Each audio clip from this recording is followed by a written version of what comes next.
मल्लिकार्जुन खड़गे जी, एच.के. पाटिल जी, नाना पटोले जी, अशोक चौहान जी, बाला साहब थोराट जी, दिग्विजय सिंह जी, जयराम रमेश जी, जयंत पाटिल जी, सुप्रिया सूले जी, इमरान प्रतापगढ़ी जी, मानिकराव ठाकरे जी, जितेंद्र अवध जी, स्टेज पे कांग्रेस पार्टी के सीनियर नेता, भाइयों और बहनों, भारत यात्रियों, प्रेस के हमारे मित्रों, आप सबका यहां बहुत बहुत स्वागत, नमस्कार।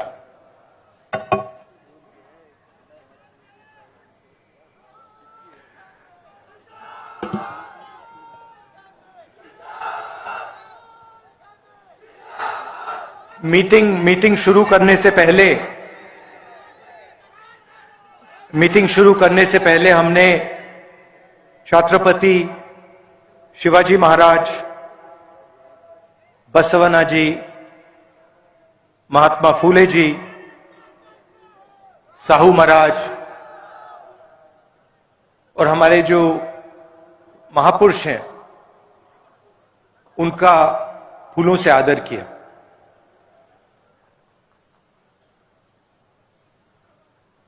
ये जो हमने आदर किया, इसका मतलब क्या है?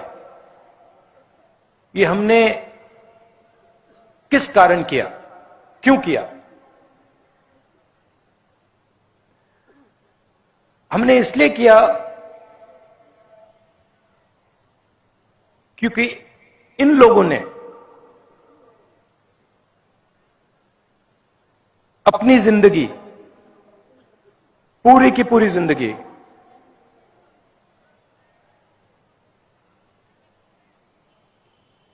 तपस्या तपस्या तपस्या की। इन्होंने और कुछ काम ही नहीं किया। और जब इन्होंने तपस्या की, इनके दिल में जो थोड़ा सा अहंकार था, उस तपस्या ने उस अहंकार को मिटा दिया, खत्म कर दिया, समाप्त कर दिया। और फिर इन महापुरुषों और जनता का जो रिश्ता था,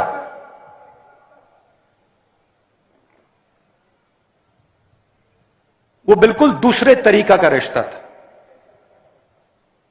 उनकी तपस्या का हम आदर करते हैं। उन्होंने जो दिल से अहंकार मिटाया, उसका हम आदर करते हैं। और जो इनका रिश्ता था हिंदुस्तान के लोगों से, उसका हम आदर करते हैं। इसीलिए आज हमने इनके सामने हाथ जोड़े, इसीलिए आज हमने इनके सामने फूल रखे। ये देश तपस्या का देश है। अब देखिए,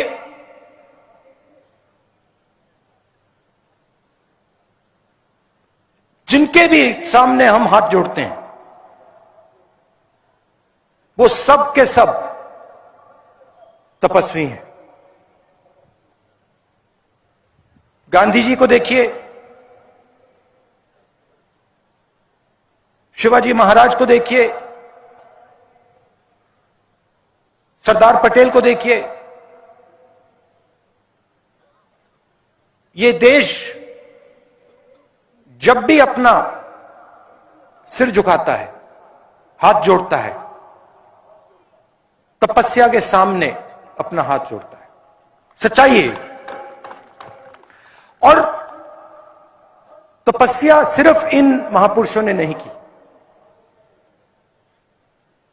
मैंने कहा यह देश तपस्वियों का देश है।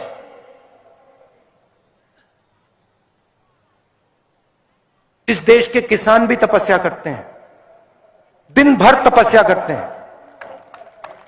इस देश का मजदूर तपस्या करता है। इस देश का छोटा व्यापारी तपस्या करता है। मगर आज इस देश में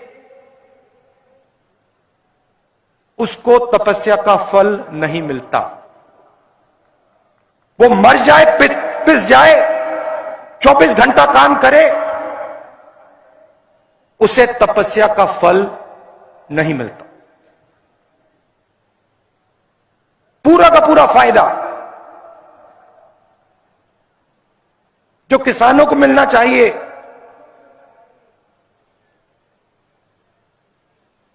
फ्री में नहीं, मुफ्त में नहीं, तपस्या के लिए, देश को खून पसीना देने के लिए नहीं मिलता।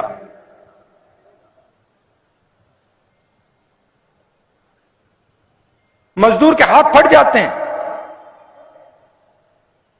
खून निकल जाता है, तपस्या का फल नहीं मिलता।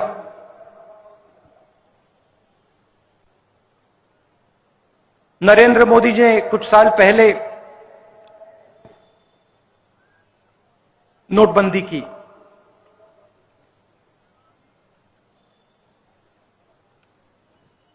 आठ बजे रात को कहा, भाइयों और बहनों,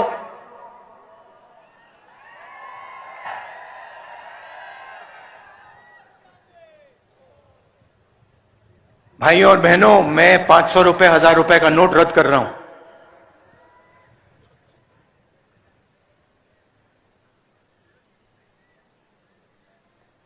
काले धन के खिलाफ मैं लड़ाई लड़ रहा हूं। और कुछ दिन बाद उन्होंने कहा, अगर काला धन नहीं मिटा तो मुझे फांसी से लटका देना। क्या इमोशन, क्या शब्द, फिर आंसू भी निकले। उनकी अलग तपस्या है,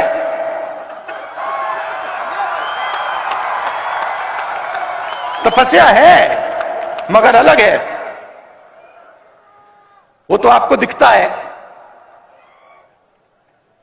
आंसू वाली। खैर, नोटबंदी की, गलत जीएसटी लागू की, 5 अलग अलग टैक्स,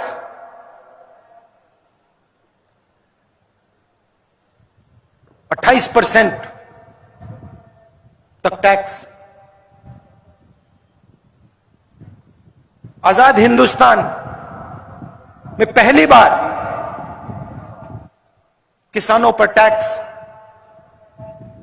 फर्टिलाइजर पर टैक्स, उनके औजारों पर टैक्स। आपकी सड़कों पे मैं चल रहा हूं,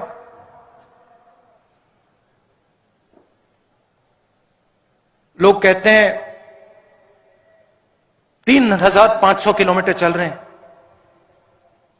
कोई मतलब नहीं है। यह आप मत सोचो कि मुश्किल काम है, मुश्किल काम नहीं है, आसान काम है। आप यात्रियों से पूछ लो, बैठे हैं वहां पे, बताओ भाई आसान है मुश्किल है? आसान है मुश्किल है? आसान है। आसान क्यों है? हम नहीं चल रहे, हम अपनी शक्ति का प्रयोग नहीं कर रहे हैं। आपका प्यार, आपकी शक्ति हमें आगे धकेल रही है।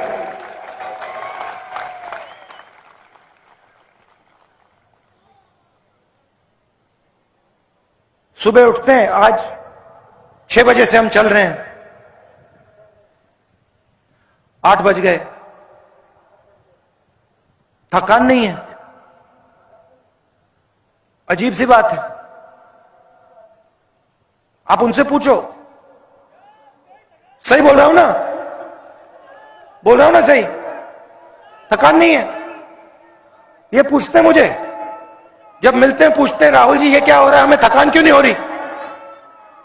थकान इसलिए नहीं हो रही क्योंकि हिंदुस्तान की शक्ति आपके पीछे है, किसानों की शक्ति आपके पीछे है, मजदूरों की शक्ति आपके पीछे है। कैसे होगी थकान? हो ही नहीं सकती। हम सड़क पे चलते हैं, आपसे मिलते हैं, 7-8 घंटे चलते हैं, किसानों से मिलते हैं, युवाओं से मिलते हैं, मजदूरों से मिलते हैं, स्टूडेंट से मिलते हैं, सबसे मिलते हैं, आपकी बात सुनते हैं, आपका दर्द समझते हैं। मैं अकेला नहीं, ये सब कांग्रेस पार्टी के नेता सब चल रहे हैं। घर कोई नहीं बैठा, घंटों चल रहे हैं। उन्हीं सड़कों पे चल रहे हैं जिन पे आप चलते हो। हवाई जहाज में नहीं, गाड़ी में नहीं, सड़क पे, और आपकी बात सुन रहे हैं। और बहुत समझने को मिल रहा है। आज छोटा सा बच्चा आके मुझसे बात करता है, 2 भाई। मैंने पूछा क्या करते हो, क्या करना चाहते हो? पढ़ाई कर रहा हूं। क्या करना चाहते हो? सॉफ्टवेयर इंजीनियर बनना चाहता हूं। स्कूल जाते हो? हां, स्कूल जाता हूं। सपना है सॉफ्टवेयर इंजीनियर बनने का। मैंने गलती से पूछ लिया। मैंने पूछा तुमने कभी कंप्यूटर देखा है? कहता है मैंने कभी कंप्यूटर नहीं देखा। मुझे बुरा लगा। मैंने कहा तुम्हारे स्कूल में कंप्यूटर नहीं है क्या? नहीं, कोई कंप्यूटर नहीं है। क्यों नहीं है कंप्यूटर स्कूल में?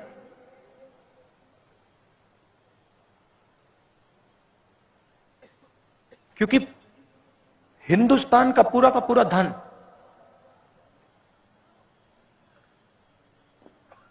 दो तीन उद्योगपतियों के हाथ जा रहा है, इसलिए कंप्यूटर नहीं है स्कूल में।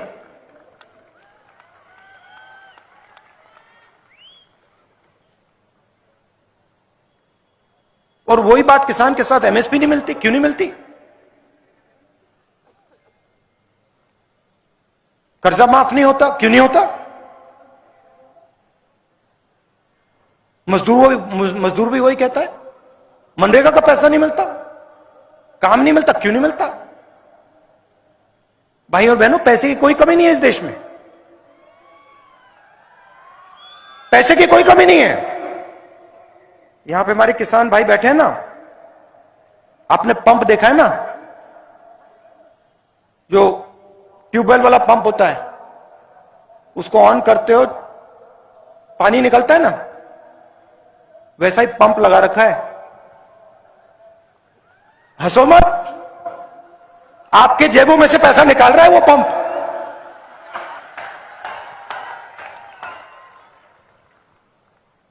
उधर बटन दबता है, दिल्ली में, बंबई में, मुंबई में बटन दबता है, पंप चालू होता है, किसानों के जेब में से पैसा निकलता है, मजदूरों के जेब में से पैसा निकलता है। नोटबंदी की, जीएसटी लागू की, आप किसी भी छोटे व्यापारी से पूछ लो, किसी भी स्मॉल और मीडियम बिजनेस वाले से पूछ लो। आज मेरे साथ चले, मैंने पूछा भैया बात बताओ, नोटबंदी से पहले आप कितने लोगों को रोजगार देते थे? कहता है 300। मैंने कहा नोटबंदी और जीएसटी के बाद आप कितने लोगों को रोजगार देते हो? कहता है 50। मैंने कहा वो जो 250 लोग थे उनका क्या हुआ? कहता मुझे नहीं मालूम।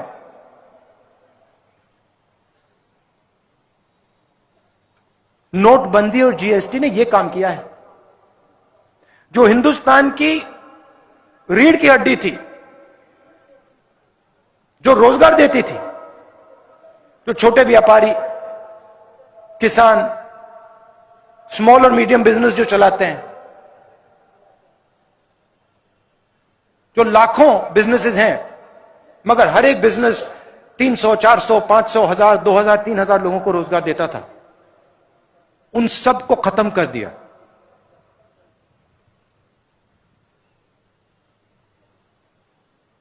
खत्म।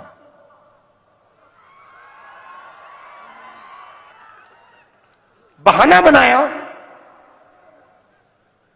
कि काले धन को हम मिटा देंगे और हिंदुस्तान की रोजगार की रीढ़ की हड्डी को तोड़ दिया। मैं पूछता हूं आपसे, कितने 8 साल हो गए नोटबंदी के बाद? 8 साल हो गए ना?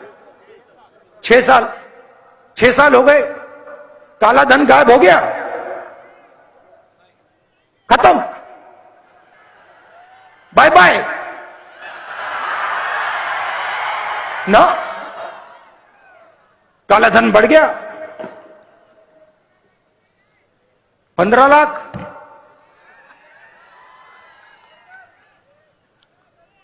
हाँ?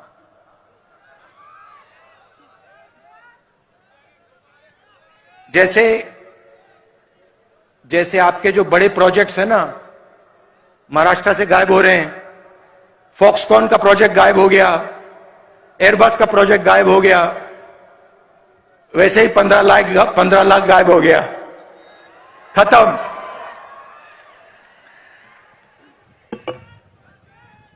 और ये जो इनकी पॉलिसीज हैं, इससे डर फैलता है। आप किसान को एमएसपी ना दो, किसान का कर्जा माफ मत करो, उसको सही रेट ना दो, उसके दिल में भय पैदा होता है। आप युवा से कहो कि देखो तुम्हें हम रोजगार नहीं देंगे, तुम्हारे माता पिता ने तुम्हारी शिक्षा में लाखों रुपए डाले हैं, मगर तुम्हें रोजगार नहीं मिलेगा, उसके दिल में डर पैदा होता है। मजदूर से कहो मनरेगा बंद कर देंगे, उसके दिल में डर पैदा होता है।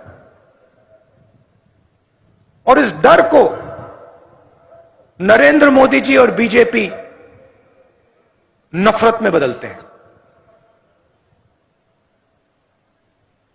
ये काम करते हैं और इसके खिलाफ, डर के खिलाफ और नफरत के खिलाफ, ये हमने भारत जोड़ो यात्रा शुरू की है। कन्याकुमारी से श्रीनगर तक 3600 किलोमीटर पैदल। और आप पूछ लो, बहुत मजा आ रहा है सबको, कुछ कष्ट नहीं हो रहा। आपसे मिल रहे हैं, आपसे सीख रहे हैं, बहुत मजा आ रहा है। और इस यात्रा को कोई शक्ति नहीं रोक सकती। ये जाएगी श्रीनगर, वहां पे तिरंगा फहराएगी।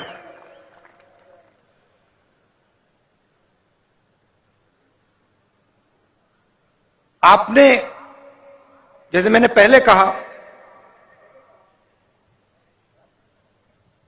अपनी पूरी की पूरी शक्ति, पूरा प्यार आपने यात्रा को दे दिया। यात्री चल रहे हैं, मगर लाखों लोग हमारे साथ चल रहे हैं। कन्याकुमारी से लाखों लोग इस यात्रा में शामिल हुए हैं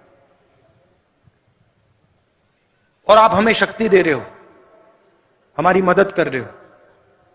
इसके लिए मैं आपको दिल से धन्यवाद करना चाहता हूं।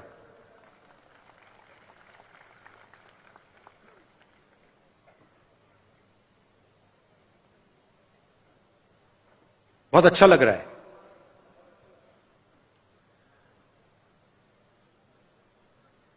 बात मेरे दिमाग में आई, पता नहीं कहां से आ गई। बोलूं? शायद नहीं बोलनी चाहिए। बोलूं? थोड़ी कंट्रोवर्शियल हो जाएगी। बोल डालूं? बोल दूं? तो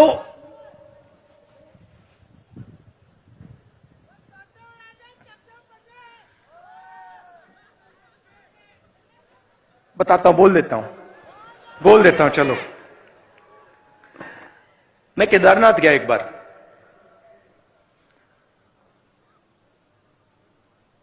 वहां के हमारे चीफ मिनिस्टर थे। उन्होंने मुझे कहा कि देखो, केदारनाथ जाना है। मेरे ऑफिस में आए, उन्होंने कहा केदारनाथ जाना है, तो कह रहे थे मुझे। मैंने सुना और पता नहीं मेरे मुंह से बात निकल आई, एकदम बात निकली। उन्होंने मुझे कहा कि देखो, आप हेलीकॉप्टर से केदारनाथ जा सकते हो। जैसे ही उन्होंने ये बोला, मैंने कहा मैं हेलीकॉप्टर से केदारनाथ नहीं जाऊंगा। मैं अगर केदारनाथ जाऊंगा तो मैं पैदल जाऊंगा, क्योंकि मैंने सोचा कि अगर मैं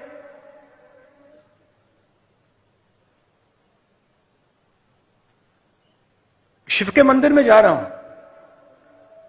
जो मतलब मैंने तपस्वी की बात की, जो सबसे बड़े तपस्वी थे, अगर मैं उनके घर जा रहा हूं तो हेलीकॉप्टर में जाने का कोई मतलब ही नहीं है। मतलब मैं तपस्वी के यहां जा रहा हूं और मैं 15 किलोमीटर तपस्या नहीं कर सकता क्या? तो मैंने कहा देखो, मैं जाऊंगा मगर हेलीकॉप्टर लेकर नहीं जाऊंगा, पैदल जाऊंगा। कहते हैं ठीक है। मैं पैदल गया। वहां पे बहुत अच्छा लगा। बड़ी ठंड थी। 16-17 किलोमीटर है, मतलब पता लगता है कि मतलब केदारनाथ जा रहे हैं, पता लगता है। मैं वहां पहुंचा, वहां पे कोई उद्घाटन था। जैसे मैं मंदिर में घुस रहा था, वहां पे एक आरएसएस के नेता मिले।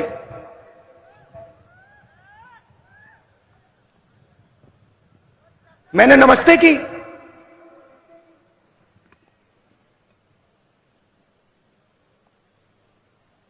कैसे कहूं, सीधा बोल देता हूं, वजन उनका काफी था, तकरीबन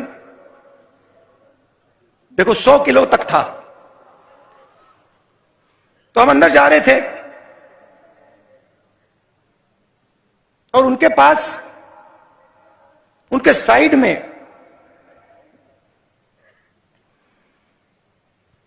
एक नौकर था और नौकर के सिर पर इतनी बड़ी टोकरी थी, उसमें फल लगे थे, फल थे।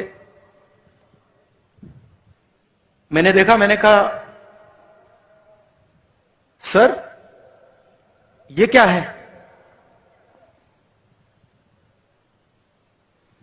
कहते हैं ये मैं फल शिव जी के चरणों पे डालने के लिए लाया हूं। एकदम मैंने सोचा आप नहीं लाए हैं, आपका नौकर लाया है। मगर जो दिल में होता है, मैं कभी कभी बोलता नहीं हूं, चुप हो गया मैंने कहा बहुत अच्छा।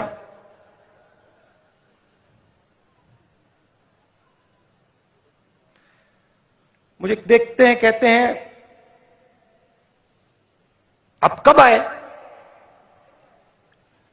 मैंने कहा मैं तो कल रात को आया था। आप कैसे आए?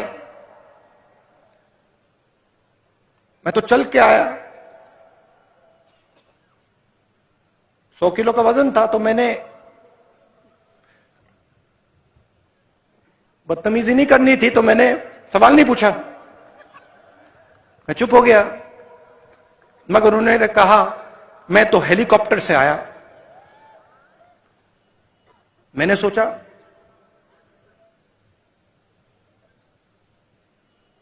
अब आ गया दिमाग में, मैं क्या करूं? मैंने कहा आप सबसे बड़े तपस्वी के घर आए हैं।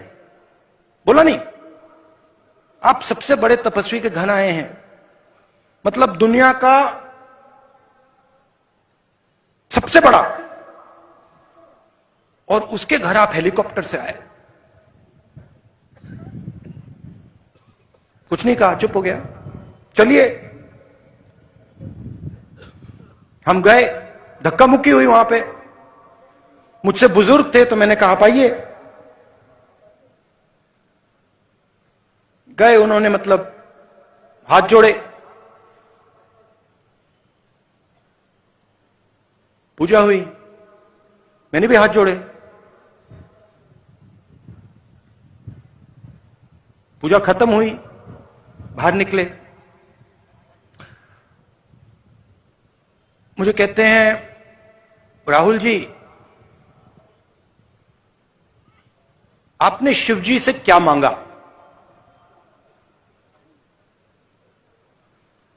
मैं चुप हो गया। मैंने कहा भाई साहब आप बताइए आपने क्या मांगा? मैंने सोचा पहले उनसे पूछ लेता हूं। मुझे कहते हैं राहुल मैंने सेहत मांगी। सेहत मांगी। 100 किलो का वजन,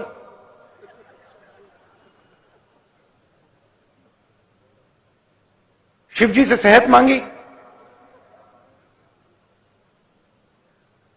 अगर आप केदारनाथ पैदल आ जाते सेहत मिल जाती।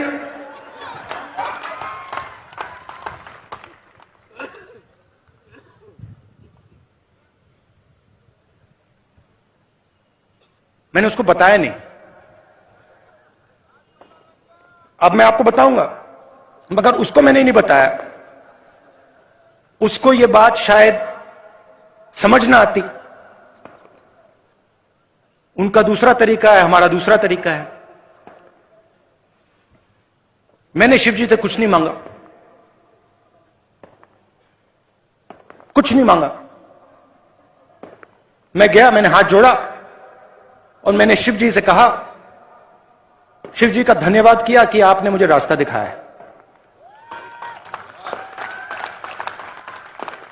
यह फर्क है आरएसएस में और कांग्रेस पार्टी में। यह फर्क है गांधी जी में और सावरकर जी में। हम कहते नहीं हैं, हम कर देते हैं।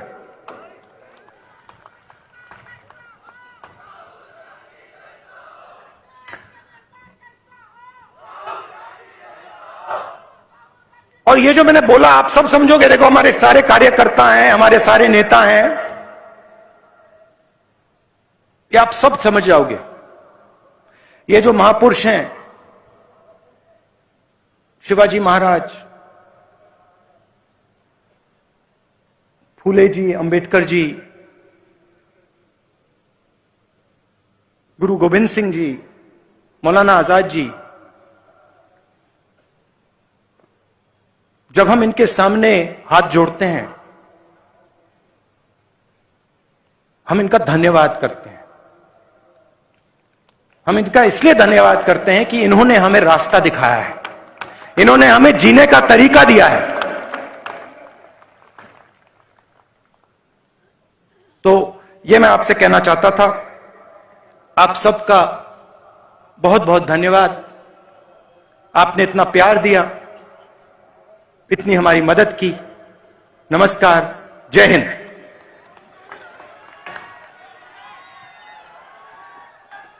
नागेली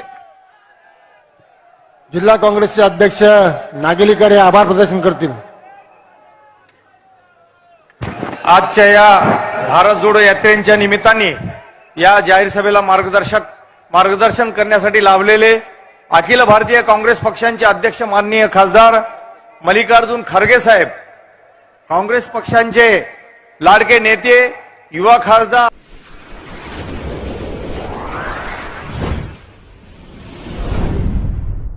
वीर महाराष्ट्र न्यूज चॅनलला लाईक आणि सबस्क्राईब करा।